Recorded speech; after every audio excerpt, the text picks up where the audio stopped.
நாங்க பார்க்க போறது எலக்ட்ரானிக்கின் அடிப்படை கூறான டயோட்.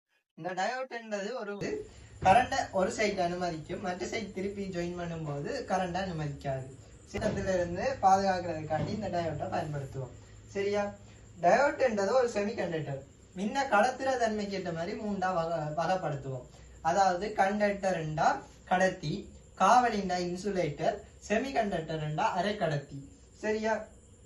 இது ஒரு செமிகண்டக்டர். செமிகண்டக்டர் உலோகம் என்று பாத்தீங்கன்னா சிலிக்கன், ஜெர்மானியம்.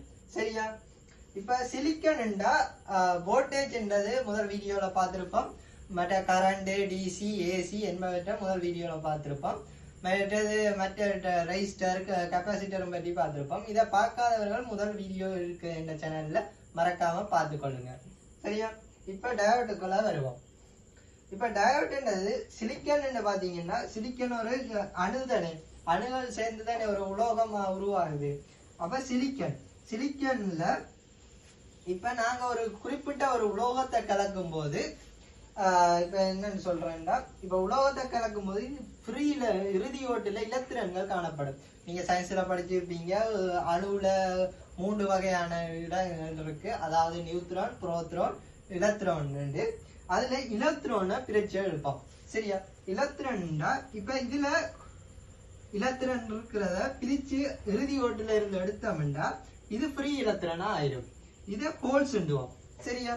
இதுல சிலிக்கனோட இன்னொரு போரனோ இல்லாட்டி பொஸ்பரஸ், அதாவது இப்ப போரனை கலக்கிறோம்டா அதிகப்படியான ஃப்ரீ இலத்திரன் உருவாகும். சரி, அதாவது நெகட்டிவ் டைப் உருவாகும்.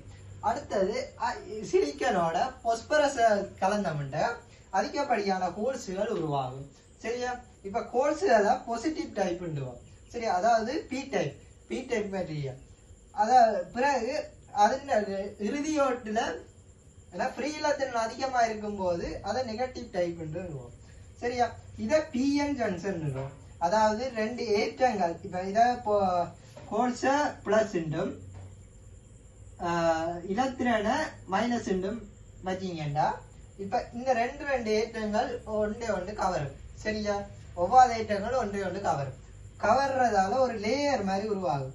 இந்த அதுக்கு லேயர் உண்டு, அதை டிப்ளியேஷன் லேயர்ன்னுவோம். சரியா?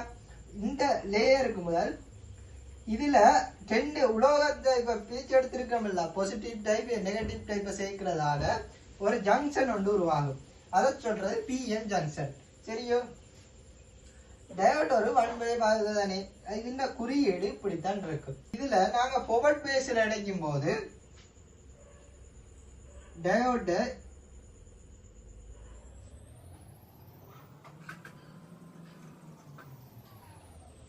இந்த மாதிரி இணைப்போம். அதாவது டயோட்ல அனோட் கதோட் இருக்கு, அதாவது பிளஸ்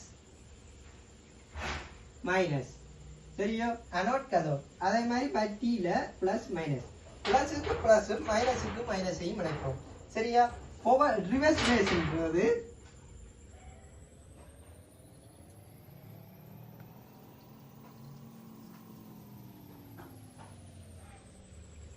இப்ப டயோட்ன்றது ஒரு வழி பாதை தானே. சரியா? ஒரு வழி பாதையில இப்ப இந்த சைட் பக்கங்கள் இணைக்கும் போது பிளஸுக்கு பிளஸ், மைனஸுக்கு மைனஸையும் இணைக்கும் போது முன்ன கடத்தும். சரியா? இப்ப ரிவர்ஸ் பேஸ்ல இணைக்கும் போது முன்ன கடத்தாது. அதான் டயோட். சரியா? இப்ப டயோட்ல சில வகையான டயோட் இருக்கு. ரிவர்ஸ் பேஸ்ல தான் கூடுதலா இணைப்பினம். அதாவது செனோட் டயோட் என்று இருக்கு. அதுல வகைகள் நான் மறக்காம அடுத்த வீடியோ நான் போடுறேன், பாருங்க. இதுல செனோட் டயோட்ன்றது எப்பயுமே ரிவர்ஸ் பேஸ்ல தான் இணைப்போம். ஏண்டா அது என்ன மாதிரி வேலை செய்யும்டா, இப்ப நாங்க ரிவர்ஸ் பேஸ்ல இணைக்கும் போது ஃபார்வர்ட் பேஸ்ல சாதாரண டயோட் ஆகும். அதாவது ஒன் வே ரோட், சும்மா நார்மல் வயர் மாதிரி வேலை செய்யும் வைங்க. சரியா? இப்ப ரிவர்ஸ் பேஸ்ல குறிப்பிட்ட அளவு வோல்டேஜுக்கு மேல கொடுக்கும் போது வோல்டேஜ்ல அது குறிப்பிட்ட அளவு வோல்டேஜ் தான் தாங்கும் இருக்கு. சரியா? சாதாரண டயோட்னா பழுதா போயிடும். இப்ப செனோட் டயோட்டா இருந்துச்சுன்னா இப்ப 5 வோல்ட்டுண்டா 5 வோல்ட்டுக்கு ரிவர்ஸ் பேஸ்ல கொடுத்து இப்ப 6 வோல்ட் கொடுக்குறீங்கன்னா மிச்சம் 1 வோல்ட்டை இல்லாமக்கி 5 வோல்ட்டாவே வெளியே விட்டு கொண்டு இருக்கும். சரியா? இப்ப ரிவர்ஸ் பேஸ்ல அப்படித்தான் செனோட் டயோட் பயன்படுத்துவோம். சரியா? இதுல ஏதாவது டவுட்டுகளோ இருந்தோ மறக்காம கமெண்ட் பண்ணுங்க. சப்ஸ்கிரைப் பண்ணாதவர்கள் மறக்காம சப்ஸ்கிரைப் பண்ணுங்க, பெல் பட்டனா ஆல்ல கிளிக் பண்ணி வச்சுக்கோங்க. அப்பதான் நான் போடுற வீடியோ உங்களுக்கு உடனுக்குடன் வந்து சேரும். நன்றி. வணக்கம் நண்பர்களே. இன்னைக்கு